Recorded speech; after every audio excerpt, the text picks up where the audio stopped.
What is going on, guys? It is Wrestlemania here, back with another video. It's time for another episode of Raw, and will it deliver the goods or lay an egg? Join us now as Wrestlelamia analyzes Raw and looks at the wildest news stories and rumors you need to know, including WWE signs The Rock's daughter, Elimination Chamber match spoilers, 2 big returns announced and a new match for Super ShowDown, is Sami Zayn still hurt, another UFC great WWE bound, and is MVP returning?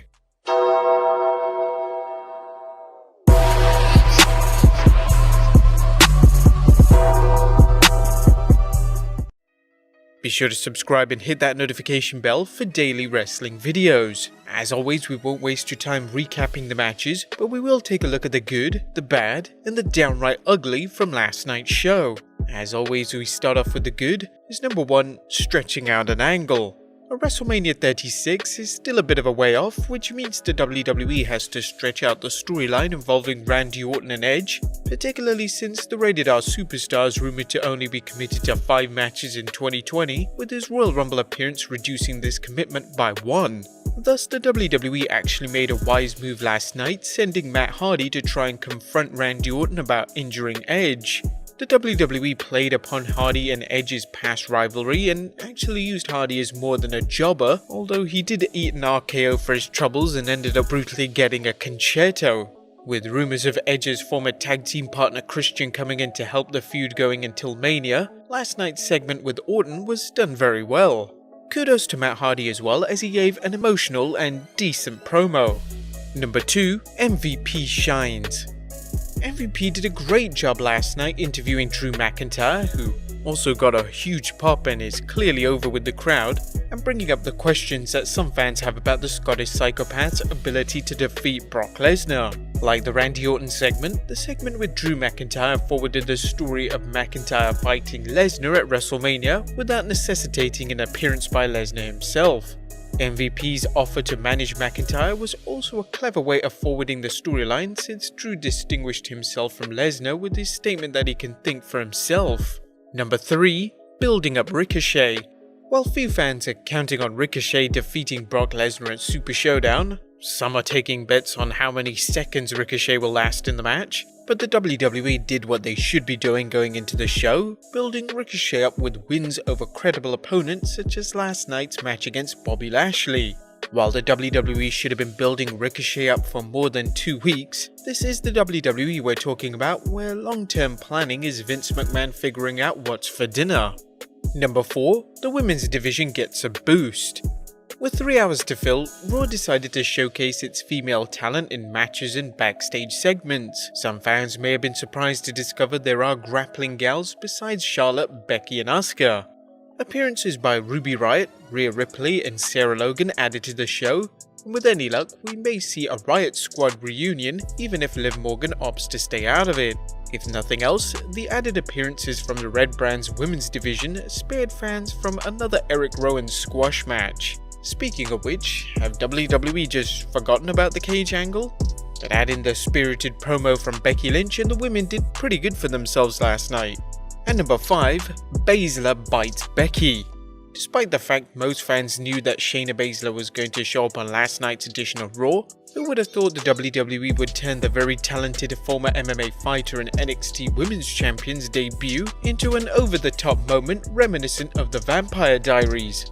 While some could say this was a way to show off Baszler's brutality, it's another reminder of what turns people off when wrestling gives in to its excesses. We're pretty sure this would be a Paul Heyman idea, but whatever the case, in our opinion, it made Shayna look like a sadistic badass. Again, it's to each own taste, and maybe for some it was too graphic, and we might get some shtick for this, but it was pretty good. It was, dare we say, raw? Bottom line is, this is wrestling. Some segments are going to test the suspension of disbelief. If we're going to accept the fact that Becky stole a fucking ambulance, got herself treated for her wound and brought it back without anyone batting an eyelid, then this doesn't seem so far-fetched, does it?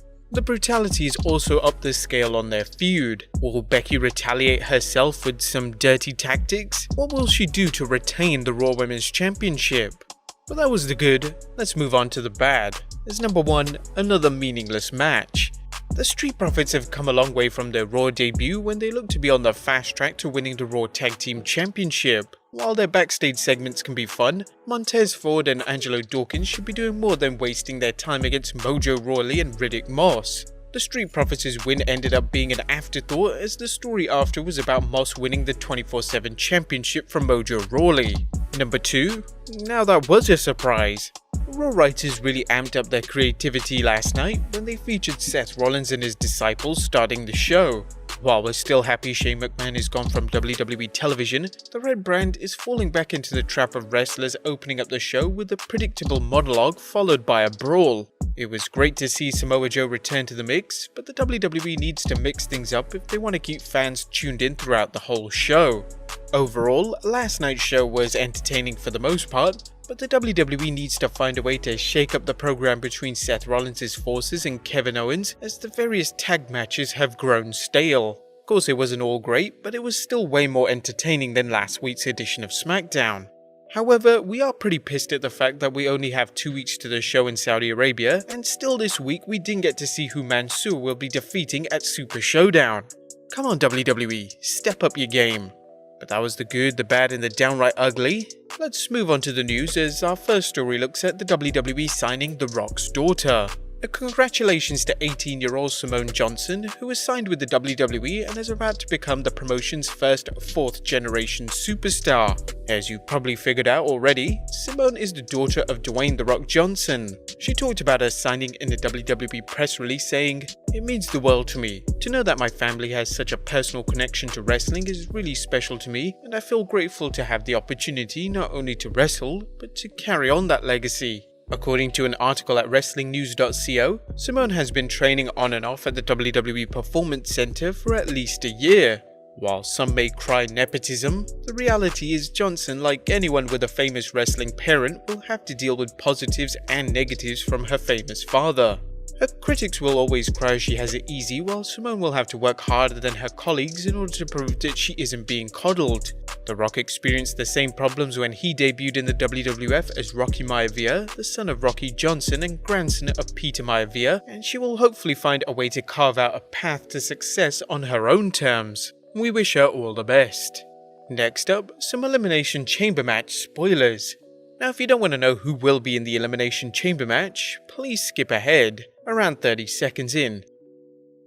Yep, giving you enough time? Well, local advertisements in Philadelphia are showing that the participants for the Chamber match will be Roman Reigns, King Corbin, Robert Roode, Shinsuke Nakamura, Daniel Bryan, and Braun Strowman. The winner will get a Universal title shot at WrestleMania. We wonder who it'll be. Our guess is on Roman Reigns. Next up, 2 big returns announced and a new match for Super ShowDown. A PW Insider is reporting that both Andrade and AJ Styles will be returning to the ring on 27th February for the WWE Super ShowDown event. The two are scheduled to compete along with R-Truth, Rusev, Eric Rowan and Bobby Lashley in a 2-weight trophy gauntlet match.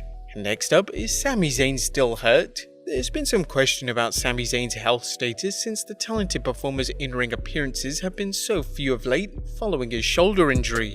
While Zayn's only wrestled a handful of matches, eWrestling News reports that WWE likes Zayn's role as a manager and that he has been cleared to wrestle for some time. Although Sami is a fantastic performer, he's thrived as a manager and shown there are a number of superstars who could benefit from someone of his managerial caliber, particularly wrestlers whose mic skills are wanting. Next up, another UFC great, WWE bound.